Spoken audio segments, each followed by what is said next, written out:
City Ravi ಅವರೇ fake ಇದ್ದಾರೆ. ಇನ್ನು ಫೇಕ್ ಎನ್ಕೌಂಟರ್ ಎಲ್ಲಿಂದ ಬಂತು?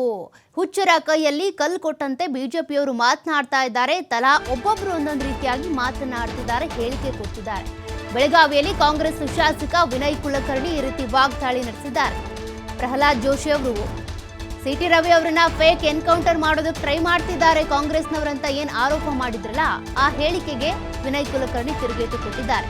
ಇವ್ರು ಯಾರಿಗೆ ಕಲ್ಲು ಹೊಡಿತಾರೋ ಯಾರಿಗ್ ಗೊತ್ತು, ಅವ್ರಿಗೆ ಮಾತೇ ಬಂಡವಾಳ, ಅವ್ರ ಸಂಘಟನೆಯ ಮೂಲಕ ಬಂದವರಲ್ಲ. ಜಾತಿ ಜಾತಿ ನಡುವೆ ವಿಷ ಬೀಜ ಬಿತ್ತಿ ಅದ್ರ ಮೇಲೆ ಬೆಂಕಿ ಹಚ್ಚೋದು ಇವ್ರ ಕೆಲಸ ಅಂತ ವಿನಯ್ ಕುಲಕರ್ಣಿ ವಾಗ್ದಾಳಿ ನಡೆಸಿದ್ದಾರೆ. ಒಂದೇದು ಹೇಳ್ಬೇಕಾ, ಸಿಟಿ ರವಿನ ಫೇಕ್ ಅದಾವ. ಫೇಕ್ ಎನ್ಕೌಂಟರ್ ಇಲ್ಲಿಂದ ಬರ್ತೈತಿ. ಇವರೆಲ್ಲ ನಾ ಹೇಳಿದ್ನಲ್ಲ, ಮೊನ್ನೆ ಹೇಳಿನಿ, ಮಾತುಗಳು ಹೆಂಗೆ ಬರ್ತಾವ ಅಂದ್ರೆ ಇವ್ರ ಬಾಯಾಗ ಒಂದು ಮನೆ ಹುಚ್ಚರ ಕೈಯಾಗ ಕಲ್ಲು ಕೊಟ್ಟಂಗಿರ್ತಾವ. ಅದು ಯಾರಿಗೆ ಹೋಗಿತಾರೋ, ಏನು ಮಾಡ್ತಾರೋ, ಏನು ಮಾತಾಡ್ತಾರೋ ಅವ್ರಿಗೆ ಗುರುತಿರಂಗಿಲ್ಲ. ಯಾಕಂದ್ರೆ ಅವ್ರಿಗೇನಾಗೈತಿ, ಮಾತಾ ಬಂಡವಾಳ.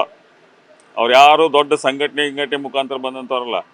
ಜಾತಿ ಜಾತಿ ವಿಷ ಬೀಜ ಬಿತ್ತೋದು, ಅದ್ರ ಮ್ಯಾಗ ಒಂದು ಬೆಂಕಿ ಹಚ್ಚೋದು, ಅದರಲ್ಲೇ ಇಲೆಕ್ಟ್ ಆಗೋದು. ಏನೈತೆ ಅವ್ರದ್ದು ಅಕೌಂಟಬಿಲಿಟಿ? ಏನೈತೆ ಅವ್ರು ಕೆಲಸ ಮಾಡೋದಂಥದ್ದು? ಇವತ್ತು ನಮ್ಮ ಕಾಂಗ್ರೆಸ್ದು ಇತಿಹಾಸ ಅದಾವೆ. ಬಟ್ ಬರೀ ಫೇಕ್, ಇಂಥವ್ನು ಫೇಕ್ ಹೇಳೋದು, ಯಾರ ಮ್ಯಾಗ ಅಪಾದನೆ ಮಾಡೋದು, ಸುಳ್ಳು ಕೇಸ್ಗಳನ್ನು ಹಾಕೋದು, ಇದನ್ನ ಬಿಟ್ಟು ಅವ್ರ ಹತ್ರ ಏನೂ ಇಲ್ಲ. ಯಾಕೆ ಫೇಕ್ ಐತೆ ಕಾಂಗ್ರೆಸ್? ಫೇಕ್ ಅಂದ್ರೆ ಏನಂತ?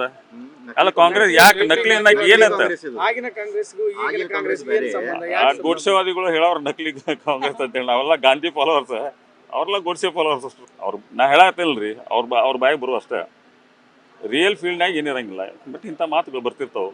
ಒಂದೇದು ಹೇಳ್ಬೇಕಾ, ಸಿಟಿ ರವಿನ ಫೇಕ್ ಅದಾವ.